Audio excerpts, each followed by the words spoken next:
Могу, чакада. Болду.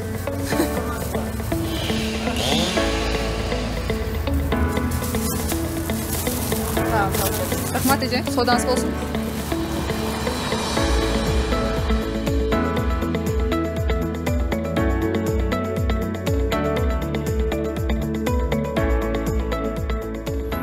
Мынакей урматтуу телекөрүүчүлөр, биз Бишкек шаарындагы Кулпунайдын баасы канча экенин билдик. Бул Кулпунай парникте өскөн жана кадимкидей эле күндө өскөн болуп экиге бөлүнөт экен. Парникте өскөнү 250 сомдон, жөн эле жерде күндө өскөнү 120 сомдон экен. Мен азыр операторум экөөбүзгө 2 килограмм Кулпунай алдым. Эмне үчүн биз Кулпунайдын баасына кызыктык анткени азыр ушул Кулпунайлар аябай сезону болуп, элдин баары Кулпунай жеп жаткан учуру.